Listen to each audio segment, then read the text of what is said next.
you came all the way from Syria as a refugee. I was not planning to go to Germany, but the situation, how it happened in Syria and the political situation, plus I was an active rebel against my government, it was a little bit hard to live.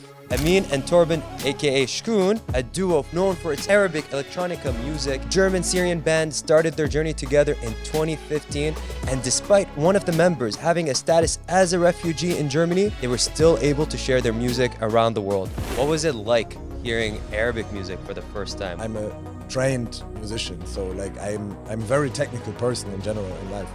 What I heard there was something that was pure passion and life. I love the dynamic between you two. What is a secret that had this lasting positive relationship? The obvious thing is communication. Just leave your ego at the door. Exactly, and this is the other point. Like cut leave the your balls ego off at home, Don't put it on the table, try to show off, and just enjoy it. because ego destroys everything. What would you want to manifest? What manifest? Can you translate it? Actually, what does matter? Welcome to another episode of Yalla Let's Talk. We got with us Shkoon. Thank you for for having this beautiful introduction. I feel humble, and is that the right word? Humble. I'm lost already. Of Jet lag. course. Hi, thank you for having us. You guys already seem so humble, and you just said you're jet lagged. First and foremost, how was your flight coming all the way from Germany? Oh, it was nice. It was all fine. We Yeah, were I guess. watching movies the whole way, so we didn't feel the long trip. Okay, It was nice. okay, that's good. That's good. So, watching some good movies on the flight, and Preparing some music on the way also, it was nice. preparing some music. So you guys had like a productive Yeah, we flight. tried. We tried so we don't feel the long trip. Okay, I like that. I like that. So it wasn't too bad. No, And how are you finding Toronto so far? it's beautiful. Yeah, we have a great host who's Taking good care of taking us. good care of us, and Yeah. the people are very nice for now. I enjoy it. Canadians are nice. Something we're known for. Yeah. And I wanted to just dive in and ask you guys the first question, and it's about your journey. First question is for you, Ameen. So you came all the way from Syria as a refugee.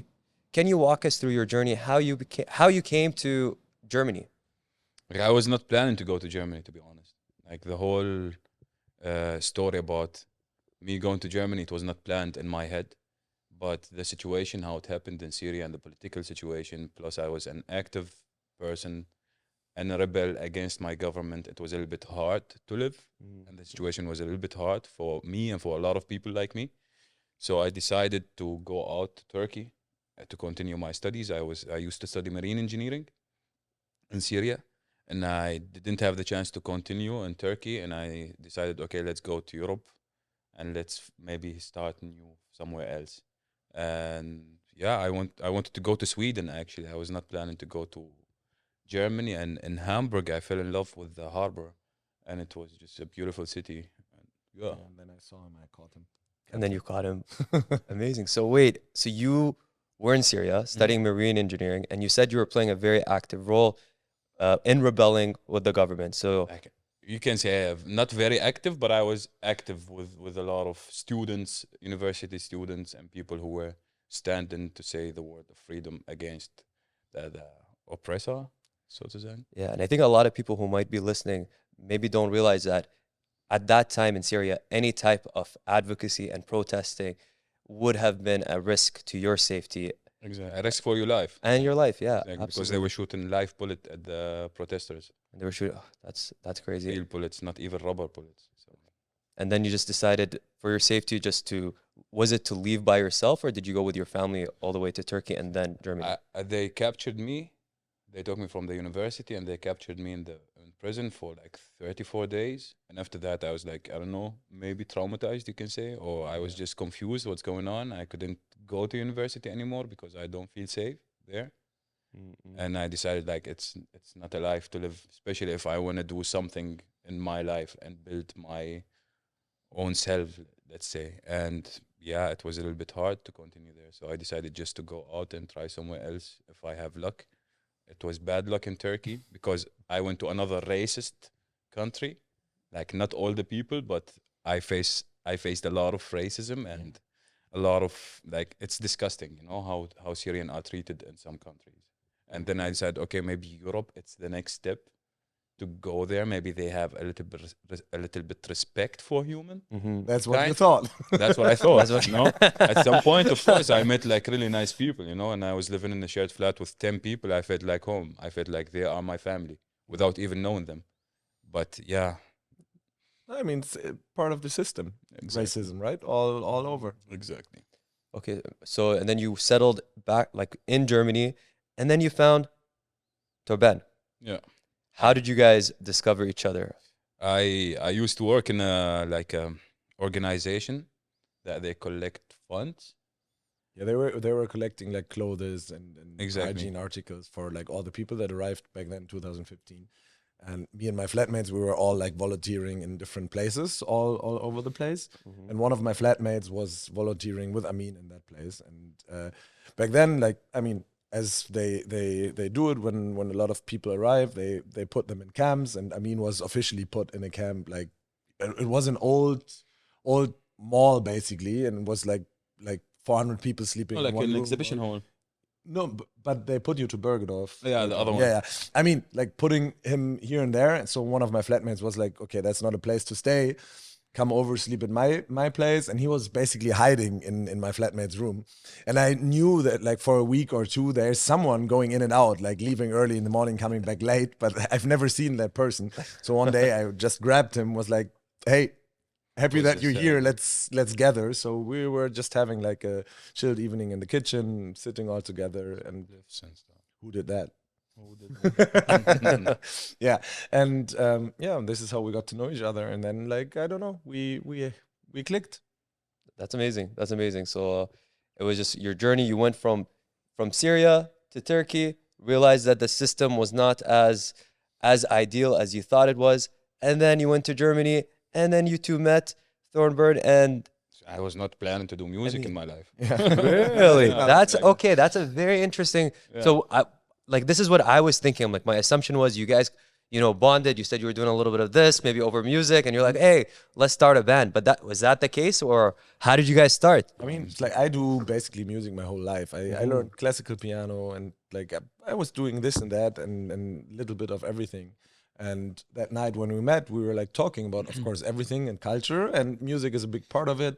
And at a certain point, like we kind of got Ameen to sing something, because I was really digging into microtonal music back then. Because he was in India. Yeah, exactly. Sometimes. And then he sang something, and we were like, I don't know, it got stuck in my head, and we had like the idea. I told him that I just started music production. Like back then I was composing and playing, but I just started and had like my small bedroom studio and stuff. And we had the idea of just trying something out, but no band, no nothing. And I was telling him, it's like, I won't start a music project with anyone else, because I was so done with like dealing with other people. And you had your issues with another Exactly. project before Exactly. this. So I was like, no, I have my solo thing now. Yeah. And then of course things came different. Wow.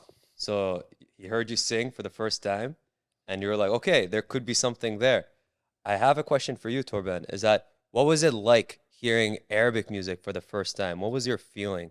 I mean, it was for sure not for the first time, but like it was real in that moment. And no, I think it was not, what caught me there was not Arabic music. What caught me there was Ameen's feeling for music. As like Ameen said, he didn't do music before. So like what I was hearing there, like I'm a trained musician. So like I'm a very technical person in general in life. And what I heard there was something that was pure passion and life. And that caught me. Wow. I'm gonna cry, man. No, and this is what I love till today, that like his approach back then, he didn't know anything about music theory and production. And he was so like, if you don't know the rules, what are you gonna do? So he was free in doing music. He was like, yeah, of course, we all need certain rules to apply to, but at a certain point, you will always stick into this framework. And he didn't know the framework, so he was just doing as it felt. And that was very, very, yeah, it was just like amazing to experience and to go this journey. And like, I brought him into the framework, he got me out of it. And this is what we do till today. I mean, now he knows basically everything. But Now he knows the technicalities. I mean, it's 8 years now. 8 years I'm doing the same thing. I love it. Yeah. Well, walk us through like the moment where you started singing. Have you started singing before? Was that the first time you In the sang? bathroom, you can say, Really? all the talented people try the bathroom first and change somewhere. It's like I used to gather with my friends, and when we have a drink, we sing all together. I was not the solo singer who stand and sing in front of people. It's like I was really shy. He was so shy. The first time we performed, it was like one of our first sketches. I think letters, Letters it was, yeah. the song, and he got like he told you he was doing music and production, and he got offered to play in a really nice place in Hamburg. It's like a left wing building. Yeah, it's like an where old occupied theater. It's a squad, and they were like exactly. doing a fundraiser for people who need money for a lawyer in this whole fuck up that was happening in 2015. Yeah, and there was like a DJ set, and there was a tree. I was hiding behind the tree, like I don't sing in front of people. It's like, dude, I'm so panicked. I'm not gonna be able to sing. And he's like, everything is fine. And I noticed that the people when we perform together, they groove together. They all become like one unity. I don't know, like it was my first time, and I was looking at the people how they dancing on our tunes and enjoying their time there, and it touched me deeply.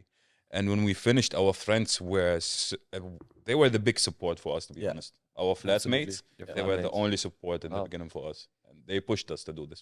I love that. And I love the fact that you just said that if for those who are listening, if you can sing in the bathroom, maybe you have some talent. You're going to have a lot of Delulu people go in and audition for American Idol or something. You were very lucky that you were actually talented. Thank you. And my question to you guys is, I love the dynamic between you two, and I think it looks like it's a very good relationship. You guys have been doing it for 8 years, and I know there's a lot of people who are listening who are working in the music industry. They're collaborating. Maybe they're in a group themselves. What is a secret, in your opinion, for you guys that had this lasting positive relationship? I think it's two things. I mean, the obvious thing is communication. Just leave your ego at the door. Exactly, and this is the other point. Like cut leave the your balls ego off. at home, Don't put it on the table. Try to show off, and just enjoy it. because ego destroys Love it. everything, and which is weird because especially in the music and arts and performing industry, it's there's a lot of ego involved, obviously, because you want to show something to the people, and we all crave for it that people like it. But the moment you start working with somebody, you have to leave your ego at home. And because otherwise you will always fight for something. And yeah, certain tension is good. Yes, sometimes we all have to fight. I'm not saying that fights are not good. Fights are very We're important. not angels at the end. Exactly. But leave your ego at home. Leave your ego. I think that's a universal truth. Yeah, If you want to work with anybody, you can't have your ego come to it. Okay, thank you very much for sharing. I want to now go and talk about your album, Masrahiyya. So can you tell us a little bit about the inspiration behind the album? Like in the last couple of years, if we look around us and the world, it was so close to be like we live in like in a huge theater. Like you go to your work, you put the mask of I'm fine, and I go to my work, although you're not happy with your work. Or you go somewhere, you put the mask that I'm angry, and you are so happy. Like the truth is hidden somehow. This is what I would like, traveling around the world and go and meet with new people and new cultures. It just showed us that there is something fake, there is something that you don't know what's the truth. Like I sit with you, I'm the best. I'm the angel. And it's not that we're actively hiding. Exactly. We don't know. And we're fighting with others and with ourselves, always for like good and bad. True. So the Masrahiyya, exactly. So the Masrahiyya comes from this: what's good, what's bad, what's I don't know if you say white and black, or what's red and blue. So we don't put white and black. We remove those two colors from our thing. Yeah, it's like and what's the core of everything? It's very human, and it's very like, it's also our recent times, of course, and then you can see it globally, but also it's like also between us. It's like the constant fight of determination of who's wrong, who's right. We all know it. Like we fight with our siblings, with our parents, but yeah, we do this in humanity all the time, and what we lose is the change of perspective. And yeah, this is like kind Somehow of the personal. topic. Yeah, It's somehow personal. It's like a personal trip of each of us that maybe it's gonna connect with somebody who's outside of both of us. You know, like we have the same problem or we have the same point of view, and we try just to share it with everybody. This is very deep. I love the art even behind the inspiration, that it's not just, oh, it's masrahiyya, it's just a mask. There's like a whole analysis behind it. It's very well thought out. And I guess my next question for you with regards to your album is, what is a song you're excited or that gets you most excited about from the album, and why? it changes every week. It changes every week. Yeah, It but depends on the mood. It depends on the exactly. mood. No, but it's like for me, like I think the song "The Chair" is basically you can call it theme song for the album, because it sets like all the topic that we were just talking about, and then like it's the bigger picture in a way. And then there's a lot of small pictures and very personal stories, and it's like I'm so in love with The Visit, which is like really a small weird story, but it's like, yeah, it's deeply personal, and that's why it's so beautiful. And yeah, there's a story for each song in there, and it flipped even. Like there was like the last song on our album, Repeat. I hated it when we finished the album. I was like, it was in last place at first because I didn't like it. Like we felt like, let's hide it because nobody's listening till the end. Once we finished the album, I loved it. It was one of my favorites. So it's like, yeah, I love it. So every song for you guys is very special, and it changes every time depending on the mood and the vibe. It's chapters, this masrahiyya, it has a lot of masrahiyya is like theater piece in Yeah. English. So it has chapters, and each chapter, maybe it depends on the mood that we are in, because there's tragedy, there's irony, there's love, there is homesick feelings. You find all those mixed feelings together, and it's like, and each time it comes different. Each time Of it course, comes they're all our babies, so they're all our favorite, Yeah. or me at least. But yeah. Can you walk us through, like, how does the songwriting process work for you guys? Like, how do you come up with these themes? How do you come up with the lyrics? There is no specific, like we sit and it's like, okay, let's make a track, let's start with this and that. Sometimes, like he's the guy who's the pianist. I don't play piano, but sometimes I sit behind the piano and play two chords. Yeah, let's record it, and he record it. Or sometimes he start doing. I had it last week. I had the vocal idea, which is Exactly. weird. I don't speak Arabic, but I had an Arabic phrase. He start singing the stuff, and I start following his singing, and then we find the theme that we want to sing about. Exactly. And in the end, like if we take Masrahiyya as an example now, it was a nice experience for us because like we didn't sit and said, let's do a concept album. We started writing music and we realized that they all connected and that it's all one topic. So it's like it could have just ended up as a compilation of songs. And in the writing process, we realized, okay, no, there is a bigger picture. And then we just like started putting it together. Love it. So it was just more like you guys were putting something out there.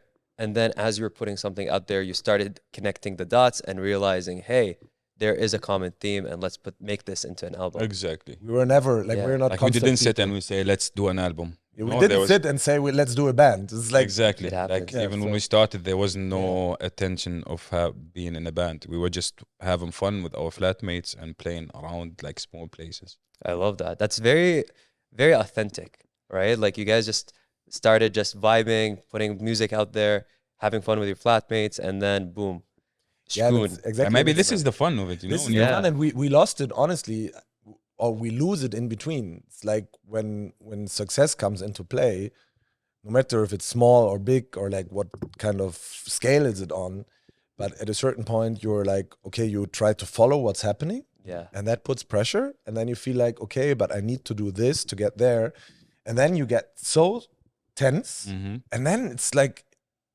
either way, results are terrible or you start feeling terrible. So like getting this loose is, I think, an important thing as well in creative work. Absolutely. You have to enjoy what you're doing and you have to Exactly. enjoy the process for the outcome to even be something that's beautiful. So I wanted to ask you one last question about your album, and then I want to go back into getting to know both of you and Shkoon as a concept. What would you want to manifest for this album? What manifest? Can you translate it? Actually, what does like? What's like something you want to like? Shkoon manifest. What is manifest? Manifest. It's like something you want to like hope to achieve, like something you're just like with the album. with the album. This is gonna come to fruit. Like it's gonna become. Utopia of this is probably that we start listening to each other and start changing perspective more. I like because that. this is what the world needs. We need to listen to each other and stop fighting for our own. Like we Just look. I want to say stop fighting, but like exactly try Look to from change different perspective. angles, you know. Exactly, and yeah. Is there a specific example you guys are thinking about as you're speaking? I mean, Come on, we live in the situation that everywhere around us is war, and everywhere around us is like two parties. Either way, you are the good, and the other part is the bad, or you are the bad, and it's just It's always the others have to stop or whatever, and it's like there is no space for discussion. Like either way, I'm with you or against you. There is not in the middle. Like even if we don't match with our perspectives, we can at least talk. We don't need to hate each other, you know. Like we don't need to spread hate more and more. Like it's more about spreading, like by exchanging point of views. It becomes like the two negative parts. When you bring two negative to each other, they get attracted, you know. Like if you multiply negative with negative, it's gonna be plus, you know. Exactly, and it's of course still very sensitive topic, and we're not like it's not saying that like you have to take the other's perspective, but by taking the other's perspective, you will understand why the other party, let's say in this case, is thinking that way. Because like of course there's obvious things in this world going very wrong. But we will not achieve anything by just blocking it. We have to try to understand why oppressors, let's say from our perspective, are behaving this way to find a way to sneak around. Because you will never convince someone by not changing the perspective. You have to find a way to sneak in, back door. So I like where you guys are going with this is that the fact that one of the messages in the music that you're releasing is that you have to look at different perspectives. And we're seeing this in the world today, that everyone is just in their tunnel vision. They're just seeing their own in their own realm without being empathetic or listening to the other people to see, okay, why does someone think the way they think? Why is someone acting the way they're acting? It's easy to blame the others, and it's hard to understand the others, you know. Like it's always easy to say, okay, you are the wrong person and I'm right. You said it perfectly. It's empathy. Empathy always wins. And I always say this, we need less politicians and more musicians. That's when we're going to have world peace. For sure. Because like you guys exhibit that and you exude that. And I want to now go back and ask you about Shkoon as well, because very interesting name. How did you come up with the name and what does it mean? So I come from a city on the east side of Syria. And this city, we have like a special dialect there. There's the Euphrates River. It's passing through the city. And most of the people in Syria who lives on the sides of the river, we have an accent that it's a little bit unique, like more close to the formal Arabic and close to the Bedouin language or accent. And yeah, we have a famous word there, like in Deir ez-Zor, my city, and it's called Shkoon. Shkoon means what? Shoe. Shkoon. Exactly, because in Morocco and in the West Arab world, it's like North Africa West and stuff like this. It means who, but by my city it means what. Yeah, and it was like kind of one of the first Arabic, if you say so, words that he taught me. And plus, exactly, it was, and and it was also like kind of, we felt it fits because it's a little bit, it felt like it's the expression on the people's faces when we start doing what we're doing. Because, we would expect. In the parties, there was no Arabic speakers, and I was singing in Arabic. So everybody was coming after the concert like, what? did Are you you- say? what What did you say? was that? And we heard the word what. We had no name when we started. There was no name. Yeah, because we didn't need one. We were just like Exactly. playing a gig together with Ameen Exactly. and Thorben. There's no need for a name. We don't Exactly. want to continue. So yeah. I love it. So the audience picked your name. You just translated it. I love it. Basically, yeah. I love it. And actually, on that question, Thorben, have you learned Arabic? Can you speak Arabic now? No, I don't. But, And what can you say in Arabic? Plus 18. Nothing for here, and I'm a little shy person. I will not try to embarrass myself here. plus 18. But no, I pick up a lot. I understand depending on the dialect. I understand like context, like You almost know what everything. Ishqar means, right? I don't know. Really? Okay. No, but I get a lot of context. I still don't speak. Of course, like it's me to blame that I never started learning. It's also because he's a very bad teacher. No, and it's Man, you both, gotta both teach our him. discipline. I want I to love teach it. myself some German, man. He's also a bad teacher. Yeah, I am. I was gonna ask, do you speak German? I'm assuming you speak some German. Yeah, He had to Yeah, learn. you had to I learn. have to. You know, it's like you moved somewhere. Like you need to learn the language of the locals if you planning to live there forever. You know, I'm planning to stay. Yeah. Khalas, I built my future there. I started there. It's good to communicate with the people around me. How was it like learning a new language in your 20s? I was 25, 26. 25, 26, and you learned German. Yeah, but like I'm not an how is it? Honestly, it took quite long for him to be like proper Mhm. because I think there was one like disadvantage he had when he arrived. His English was very good. So it made the beginning very easy because he was able to talk to everyone. So our language till today, we mostly speak English, which for the people who came who didn't speak English, they had to pick up German and they learned it so fast. For us, you know, like living with 10 people, You kind of it was like we were all stuck in English. And till today, I feel it's more fair because it's none of our mother tongue. So we're both fucked. Exactly. Keep this. Yeah, and that was an issue for us to switch back to German. You know, we had to force ourselves. Yeah, but like the next step, I'm using that with people Yeah. that I just meet newly, like fresh. I don't speak with them English. I start with German. So they can even feel like, oh, okay, he's approaching us with our mother tongue. So even if I do mistakes, they're not like they fix the mistakes, but not in a weird way. they Like, appreciate the effort. exactly. I love that. I love that. Okay, so common language between you guys is English. You speak Arabic as your mother tongue, German. You're combining Western and Arabic vibes and beats and music together. And my next question for both of you with regards to music is if you had to pick an artist or a DJ living now or has passed away to collaborate with, who would it be and why? There's a lot of names and there's a lot of artists that they are really talented in the past and in our period. I don't know. I feel it's unfair to pick one of those people because, like, of course, always we aim to the big names or the big impact.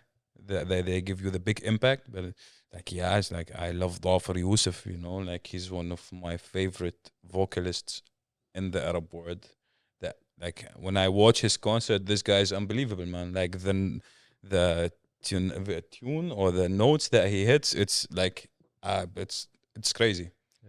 It's like so close before the glass will shatter Yeah. from the high Wow. notes that he hits. He's amazing, man. Wow. Amazing vocalist. He's a jazzist at the end. So it's not- Amazing. Thorben, would you say the same thing? No, of course not. No, I mean that came wrong. No, but I mean, in like I could just agree, and then we add in a topic. I mean, really, there's million people I would love to collaborate with. I'm gonna pick someone dead, which is Johann Sebastian Bach. Probably like for me, like till yeah. I mean, for me, how I grew up, and I have like really big attachment to classical music. to piano And to piano, You're a and for me, pianist, like bro. the music that guy wrote was just like it's mathematically perfect, and I myself, I don't aim for perfection in music. I don't believe in this, but this is like, I don't know, from a different universe. Like you see this, and like I don't even have to listen to it. I can just read it. It makes me happy and calm because it makes sense, and that's what I love about it. Love it. I'm gonna get canceled by saying this, but I don't know any of these artists, so I'm gonna have to like. You don't know Bach? Bach? No, I haven't heard of Bach. He's a greatest He's a great- pianist, composer. Yeah, I mean, it's a long time ago. it's a long time. Okay, definitely gonna have to check both of them out. But thank you very much for answering that. Now we talked a lot about your album. We talked about Shkoon and your upbringing. You came from Syria to Germany. You guys met. We now know a little bit about you guys. But what is something that people don't know about you guys that you would want to share? I mean, like, Sometimes. No. It's like, no, it's so rude. I want to say sometimes I don't wear boxer under my shirt, but it's not. Thank you very we much all for sharing. we are all naked under our clothes. Yeah, exactly. No, I mean, Like some people, they don't know stuff about us. Like we're not those people who live in like luxury life and stuff like Yeah. this. Like we're not the We're people not fancy who looking people like, at all. Oh, I'm an artist. I'm the best. No, we just like You're we keeping just it real. People who got feelings, and Yeah. it happened to be that we are doing music to express our feelings. That's the only small difference. Maybe other people like they don't do it through music. They do it through their job or in a bakery or as an dentist, you know, and that's it. Yeah. So like some people, they have the wrong image about artists, that they always have the ego that they're artists, but we're not. You guys seem very real, very humble. You're just here to create Alhamdulillah. music. Alhamdulillah. Thorben, Ameen, it has been an absolute pleasure Habibi. having you guys on Yalla Let's Talk Shkoon. So we talked about your musical journey. We talked about how you guys met each other, talked about your album. And I want to now just leave it to you guys. One last message you want to tell the audience, as well as where can they follow you guys? Yeah, the message is, you know, just love each other, guys. You know, like you don't need to make things complicated in life. Just enjoy every moment. Even if you're doing a job that you don't like, just go lie to your boss about liking it and enjoy the rest of the days with your friends, you know. Oh, yeah, love it. And you can follow us on Instagram and YouTube and all the channels that it's available with the name Shkoon without .com, but Shkoon SHKOON, baby. Yeah. Damn. You want to add anything, Thorben? Nothing more to say. Nothing more to I'm say. gonna stick with it. I'm not gonna destroy the moment. Love it. Thank you guys so much. Thank you. Shkoon, Thanks a lot for having us. pleasure. Habibi. Habibi. So Habibi. you guys, please do not forget to listen to the episode, rate it, subscribe to Yalla Let's Talk. Yalla, bye.